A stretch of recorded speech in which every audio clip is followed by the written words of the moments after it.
వేటు వేస్తారా వేచి చూస్తారా ఇప్పుడు అందరినీ వేధిస్తున్న ప్రశ్న ఇదే. కాంగ్రెస్ లో గీత దాటిన నేతలపై వేటు వేయాల్సిందేనని స్పష్టం చేసింది క్రమశిక్షణ కమిటీ. మంత్రి కొండా సురేఖ చిన్నారెడ్డిపై చర్యలకు తెలంగాణ ప్రదేశ్ కాంగ్రెస్ కమిటీ టీపీసీసీకి సిఫారసు చేసింది. దీంతో వీళ్ళిద్దరిపై అధినాయకత్వం ఎలాంటి చర్యలు తీసుకోబోతుందన్నది ఆసక్తికరంగా మారింది. కొండా సురేఖను మంత్రి పదవి నుంచి తప్పించాలని టీపీసీసీ చీఫ్ మహేష్ గౌడ్కు నివేదిక ఇచ్చింది క్రమశిక్షణ కమిటీ. చిన్నారెడ్డిని ప్రణాళిక సంఘం వైస్ చైర్మన్ పదవి నుంచి తొలగించాలని సూచించింది. వీరిద్దరి వ్యవహారం ఇటు ప్రభుత్వానికి అటు పార్టీకి చెడ్డ పేరు తెచ్చాయని అభిప్రాయపడింది. వీరిపై ఇప్పుడు కనుక చర్యలు తీసుకోకపోతే మున్ముందు పార్టీకి మరింత నష్టం జరుగుతుందని స్పష్టం చేసింది. ఇద్దరిపై వెంటనే చర్యలు తీసుకోవాలని క్రమశిక్షణ కమిటీ సూచించింది. క్రమశిక్షణ కమిటీ రిపోర్టును రాష్ట్ర వ్యవహారాల ఇన్ఛార్జి మీనాక్షి నటరాజన్ కు పంపారు టీపీసీసీ చీఫ్. ఆమె ఈ రిపోర్టును అఖిల భారత కాంగ్రెస్ కమిటీ ఏఐసీసీకి పంపనున్నారు. కొండా సురేఖ చిన్నారెడ్డిపై చర్యలు తప్పవని తెలుస్తుంది.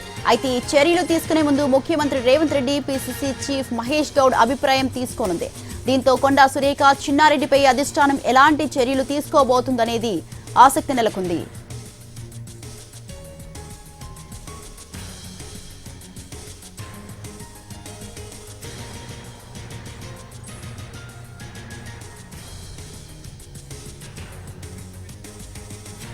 వేటు వేస్తారా వేచి చూస్తారా ఇప్పుడు అందరినీ వేధిస్తున్న ప్రశ్న ఇదే. కాంగ్రెస్ లో గీత దాటిన నేతలపై వేటు వేయాల్సిందేనని స్పష్టం చేసింది క్రమశిక్షణ కమిటీ.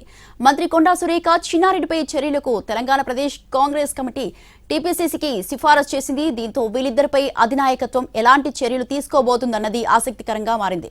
రైట్, దీనికి సంబంధించి మరింత సమాచారం అందించడానికి ఢిల్లీ నుంచి మా ప్రతినిధి రాజు లైవ్ లో సిద్ధంగా ఉన్నారు. రాజు,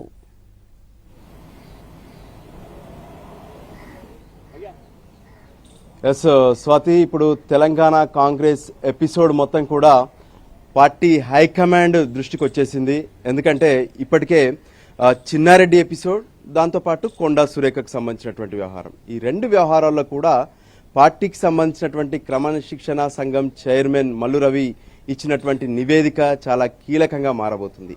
అంతకుముందే చిన్నారెడ్డికి సంబంధించినటువంటి వ్యవహారంలో మెగారెడ్డి ఢిల్లీకి వచ్చారు. సో చిన్నారెడ్డి చేసినటువంటి కామెంట్స్కి సంబంధించినటువంటి పూర్తి ఆధారాలను, ఆయన చేసినటువంటి అన్ని అంశాలను కూడా పూర్తిగా ఏఐసీసీ అధ్యక్షుడు మల్లికార్జున ఖర్గేకు కూడా మెగారెడ్డి, ఆయనతో పాటు వనపర్తికి సంబంధించినటువంటి కాంగ్రెస్ నేతలందరూ కూడా ఇచ్చారు.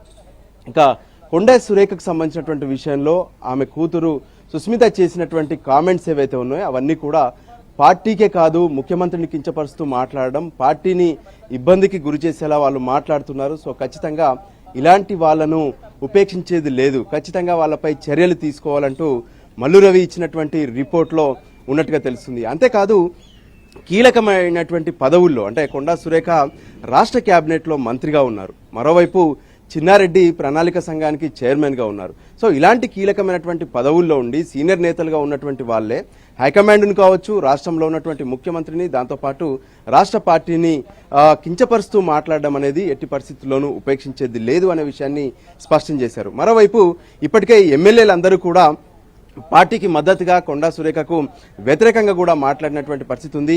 ఈ వివరాలన్నింటినీ కూడా అంటే పార్టీలో ప్రస్తుతం ఏం జరుగుతుంది, వీటి ఎపిసోడ్స్కి సంబంధించినటువంటి అన్ని వివరాలను ఆధారాలతో సహా క్రమశిక్షణ సంఘమే కాకుండా మరోవైపు ఎవరైతే అటు మెగారెడ్డి ఇచ్చినటువంటి నివేదిక కావచ్చు, ఆయన ఇచ్చినటువంటి ఫిర్యాదు కంప్లైంట్, వీటన్నిటిని కూడా హైకమాండ్ ప్రత్యేకంగా పరిశీలించబోతుంది. ఇప్పటికే ఏఐసీసీ ఎవరైతే కార్యదర్శిగా ఉండి రాష్ట్రానికి ఇన్ఛార్జిగా ఉన్నటువంటి మీనాక్షి నటరాజన్కు నివేదిక పంపించారు మల్లు రవి.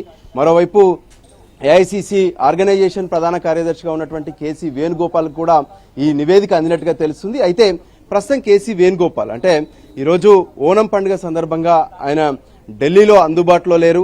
సో ఖచ్చితంగా ఈ ఎపిసోడ్ను మొత్తం కూడా కాంగ్రెస్ హైకమాండ్ సీరియస్ గానే తీసుకుందని చెప్పుకోవచ్చు. ఎందుకంటే కొండా సురేఖ 3 రోజుల క్రితం ప్రత్యేకంగా బెంగళూరు వెళ్లి అక్కడ ఏఐసీసీ అధ్యక్షుడు మల్లికార్జున ఖర్గేను కూడా కలిసి వచ్చారు.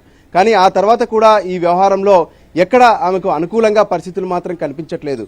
ఎందుకంటే తన కూతురు చేసినటువంటి కామెంట్స్ పైన ఇప్పటి వరకు అంటే ముఖ్యమంత్రి పైన చేసినా కూడా ఇప్పటి వరకు రాష్ట్ర కేబినెట్ మంత్రిగా ఉండి తను ఖండించకపోవడం, మరోవైపు క్రమశిక్షణ సంఘం ఇచ్చినటువంటి నోటీస్కు రిప్లైలో కూడా ఆ వ్యవహారంలో తాను ఎక్కడా కూడా స్పందించినట్టుగా ఆధారాలు లేవు.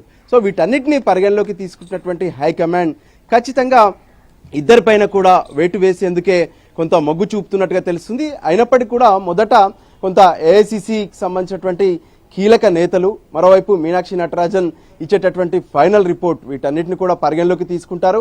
అయినప్పటికీ ప్రస్తుతం పార్టీ మొత్తం కూడా అంటే పార్టీలో ఖచ్చితంగా క్రమశిక్షణ అనేది అవసరం.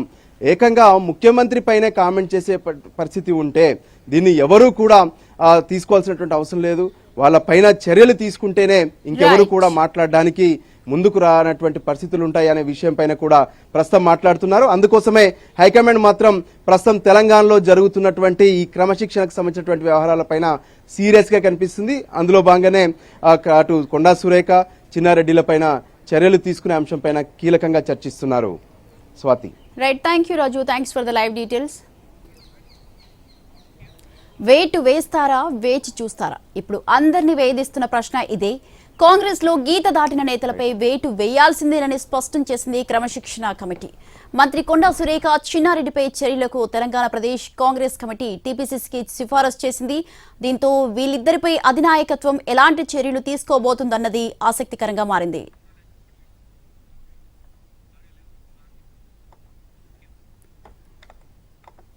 రైట్, ఇక కాంగ్రెస్ లో గీత దాటిన నేతలపై అయితే వేటు వేయాల్సిందేనని స్పష్టం చేసింది క్రమశిక్షణ కమిటీ. మంత్రి కొండా సురేఖ, చిన్నారెడ్డిపై చర్యలకు తెలంగాణ ప్రదేశ్ కాంగ్రెస్ కమిటీ టీపీసీసీకి సిఫారసు చేసింది. రైట్, దీనికి సంబంధించి మరింత సమాచారాన్ని అందించడానికి మా ప్రతినిధి గాంధీ భవన్ నుంచి చారి లైవ్ లో సిద్ధంగా ఉన్నారు. చారి, చెప్పండి. కాంగ్రెస్ పార్టీలో క్రమశిక్షణ అనేది ఇప్పుడు ఉన్నటువంటి పరిస్థితుల్లో అవసరం అనేటువంటి అభిప్రాయాన్ని క్రమశిక్షణ కమిటీ సూచించింది. దీంతో పాటుగా మంత్రిగా ఉన్నటువంటి కొండా సురేఖ వ్యవహారానికి సంబంధించినటువంటి విషయాలన్నింటినీ కూడా అభ్యంతరం వ్యక్తం చేస్తూ వచ్చారు. షోకాజ్ నోటీస్ ఇచ్చినప్పటి నుంచి కొండా సురేఖ వ్యవహరించినటువంటి తీరు, అలాగే రిప్లేలో కూడా ఇచ్చినటువంటి నోటీస్నే తప్పు అనేటువంటి ధోరణిని వ్యక్తం చేసినటువంటి ఈ నేపథ్యంలో ఆ ఎపిసోడ్తో పాటుగా సుస్మిత చేసినటువంటి వ్యాఖ్యల్ని కనీసం ఖండించలేదని, క్యాబినెట్లో మంత్రిగా ఉంటూ సీఎం మీద వ్యాఖ్యలు చేస్తే కనీసం తన కూతురు చేసినటువంటి వ్యాఖ్యల మీద విచారం వ్యక్తం చేయడం కూడా జరగలేదు అనేటువంటి అభిప్రాయాన్ని మాత్రం క్రమశిక్షణ కమిటీ వ్యక్తం చేసింది. మరోవైపు చిన్నారెడ్డి పార్టీకి చాలా సీనియర్ నాయకుడు, అన్ని సందర్భాల్లో ఆయన్ని గౌరవించినటువంటి పార్టీ. ప్రస్తుతం ఫైనాన్స్ కమిషన్కి సంబంధించి కూడా ప్రణాళిక సంఘానికి సంబంధించి వైస్ చైర్మన్గా కూడా ఆయన కొనసాగుతున్నారు. పదవులలో ఉన్నటువంటి వ్యక్తులే ఇలాంటి కామెంట్స్ చేయడం అనేది ప్రభుత్వానికి, పార్టీకి నష్టం కలిగించేటువంటి అంశం అనేటువంటి అభిప్రాయాన్ని వ్యక్తం చేసినటువంటి ఈ నేపథ్యంలో ఇద్దరి మీద కూడా ప్రస్తుతం ఉన్నటువంటి పదవుల నుంచి వాళ్ళని తప్పించాలనేటువంటి సూచన క్రమశిక్షణ కమిటీ చేసింది. అయితే ప్రధానంగా క్రమశిక్షణ కమిటీ చేసినటువంటి ప్రతిపాదనల్ని పీసీసీ నేరుగా రాష్ట్ర వ్యవహారాల ఇన్ఛార్జికి పంపిస్తారు. రొటీన్గా ఇది జరిగేటువంటి ప్రాసెసే. నిన్న రాత్రే PCC chief Mahesh Goud incharge Meenakshi నటరాజన్కి క్రమశిక్షణ కమిటీ ఇచ్చినటువంటి నివేదికని, సిఫార్సుని పంపించారు. ఇవాళ ఏఐసిసి రాష్ట్ర వ్యవహారాల ఇన్ఛార్జి మీనాక్షి నటరాజన్ దీనిపై ఏఐసిసికి కూడా ఒక నివేదిక ఇచ్చేటువంటి అవకాశం అయితే కనపడుతుంది. రాష్ట్ర వ్యవహారాల ఇన్ఛార్జి నివేదిక ఇచ్చిన తర్వాత అధిష్టానానికి సంబంధించినటువంటి ముఖ్యమైనటువంటి నాయకులు, పీసీసీ చీఫ్, అలాగే సీఎం రేవంత్ రెడ్డితో కూడా మాట్లాడి ఒక నిర్ణయానికి వచ్చేటువంటి అవకాశం ఉంటుంది. ఎందుకంటే ఇప్పటికీ వరుసగా జరుగుతున్నటువంటి ఎపిసోడ్లన్నిటి మీద కూడా రాష్ట్ర నాయకత్వం అయితే క్రమశిక్షణకు సంబంధించినటువంటి వ్యవహారంలో కఠినంగా ఉండాలనేటువంటి అభిప్రాయంతో ఉంది. ఎందుకంటే ఒకరి తర్వాత ఒకరు ఇలా మాట్లాడడం వల్ల ప్రతిపక్షానికి అస్త్రంగా మారేటువంటి అవకాశం ఉంటుంది. ఇప్పటికీ కొండా సురేఖ కూతురు గతంలో చేసినటువంటి వ్యాఖ్యలనే పదే పదే ప్రతిపక్షం దాన్ని కోట్ చేసినటువంటి సందర్భం ఉంది. కాబట్టి ప్రస్తుతం జరుగుతున్నటువంటి పరిణామాలు, ఒకవైపు ప్రభుత్వం, పార్టీ చాలా కష్టపడుతున్న పరిస్థితుల్లో కూడా ఇలాంటి కామెంట్స్ అనేవి పార్టీని డ్యామేజ్ చేసేటువంటి అంశాలు ఉన్నాయి. కాబట్టి ఒకసారి రాష్ట్ర నాయకత్వంతో కూడా అధిష్టానం సంప్రదింపులు చేసేటువంటి అవకాశం అయితే కనపడుతుంది. అయితే మొత్తం 3 అయితే కాంగ్రెస్ పార్టీకి సంబంధించినటువంటి ఎమ్మెల్యేలు కావచ్చు, అందరూ కూడా కొండా సురేఖని క్యాబినెట్ నుంచి బర్తరఫ్ చేయాలనేటువంటి డిమాండ్ను కూడా వినిపించినటువంటి నేపథ్యంలో ఇప్పుడున్నటువంటి పరిస్థితుల్లో పీసీసీ చీఫ్ మహేష్ గౌడ్ కూడా నేను ఈసారి రక్షించే ప్రయత్నం చేయట్లేను, నా పరిధి దాటిపోయింది అనేటువంటి వ్యాఖ్యలు కూడా చేశారు. ఇలాంటి పరిణామాలు చోటు చేసుకున్నటువంటి సందర్భంలో ఖచ్చితంగా ఇద్దరి మీద వేటు వేసేటువంటి అవకాశం అయితే కనపడుతుంది. ఎందుకంటే ఒకవేళ ఈ చర్యలకు సంబంధించినటువంటి ఎపిసోడ్ని కనుక బ్రేక్ చేస్తే మళ్ళీ ఇంకో నాయకులు ఇది రిపీట్ కాదు అనేటువంటి అభిప్రాయం కూడా ఎక్కడ ఉండదు. కానీ ఖచ్చితంగా నిక్కచ్చిగా వ్యవహరించాలనేటువంటి అభిప్రాయంతో రాష్ట్ర నాయకత్వం ఉంది. కాబట్టి అధిష్టానం కూడా ఆచితూచి చర్యలకు తీసుకునేటువంటి అవకాశం అయితే కనిపిస్తుంది. ఒకవైపు క్యాబినెట్లో ఉన్నటువంటి కొండా సురేఖని బర్తరఫ్ చేయాలి అంటే క్యాబినెట్లో ఇప్పటికీ 2 మంత్రి పదవులు ఖాళీగా ఉన్నాయి. ఆ 2 మంత్రి పదవులతో పాటు కొండా సురేఖను కూడా బర్తరఫ్ చేస్తే 3టిని ఒకేసారి భర్తీ చేయడానికి సంబంధించినటువంటి విషయం కూడా ఆలోచించే